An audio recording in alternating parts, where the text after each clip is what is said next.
Youth വ്യാജനും ഷോഫിയും കൊണ്ടുവന്ന പെട്ടിയിലുണ്ടായിരുന്നത് ജട്ടിയാണത്രേ. ദേ, social മീഡിയയിൽ ഇപ്പോൾ ഒരു ചിത്രമൊക്കെ അവർ പ്രചരിപ്പിക്കുന്നുണ്ട്.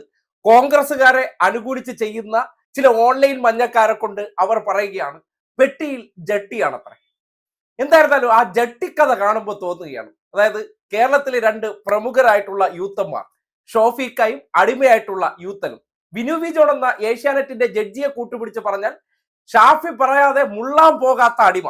ആ അടിമയെ ഇന്നലെ രാത്രി കാട്ടിക്കൂട്ടിയ ഷോയ്ക്ക് ശേഷം കൊണ്ടുവന്ന പെട്ടി മുഴുവൻ ജട്ടിയാണെന്നാണ് പറയുന്നത്. സ്വാഭാവികമായിട്ട് അത് കാണുമ്പോൾ ഒരു കാഴ്ചക്കാരൻ എന്നുള്ള നിലയ്ക്ക് അറിയാൻ വയ്യാഞ്ഞിട്ട് ചോദിക്കുകയാണ്, നിലമ്പൂർ ഉപതെരഞ്ഞെടുപ്പ് വന്നപ്പോഴത്തേക്കും അവിടെ ഷോഫിയും അടിമയും കൂടെ ചേർന്ന് ജട്ടി കച്ചവടം തുടങ്ങിയോ എന്ന് ചോദിക്കുകയാണ്. കാര്യം ഇത്രയും ജട്ടി അവിടെ കൊണ്ടുവരേണ്ട കാര്യമുണ്ടോ? അവർ തന്നെ പങ്കുവയ്ക്കുന്ന ചിത്രമാണ് നിങ്ങളെ കാണിച്ചത്. പെട്ടിക്കകത്ത് മൊത്തം ജട്ടിയായിരുന്നു എന്നാണ് പറയുന്നത്. അപ്പോ ഉപതെരഞ്ഞെടുപ്പിന് ചെന്നിട്ട് അവിടെ കോൺഗ്രസ്സുകാരും ലീഗന്മാരെന്ന് ജട്ടിയിടാത്ത അവസ്ഥയുണ്ട്. അതെങ്ങനെയോ വ്യാജനും ഷോഫിയും തിരിച്ചറിഞ്ഞതിന് ശേഷം കിട്ടിയ അവസരത്തിൽ ഞങ്ങൾ ജട്ടി കടത്തിക്കൊണ്ടുവന്ന് ഇവരെ എല്ലാം ജട്ടി ഇടിയിക്കാനുള്ള പരിശ്രമത്തിലെന്നാണ് വിശദീകരിക്കാൻ ശ്രമിക്കുന്നത്, അല്ലെങ്കിൽ ചെയ്ത പ്രവർത്തനത്തെ ന്യായീകരിക്കാൻ ശ്രമിക്കുന്നത്. എന്തായാലും ഈ ഒരു തെരഞ്ഞെടുപ്പോടുകൂടി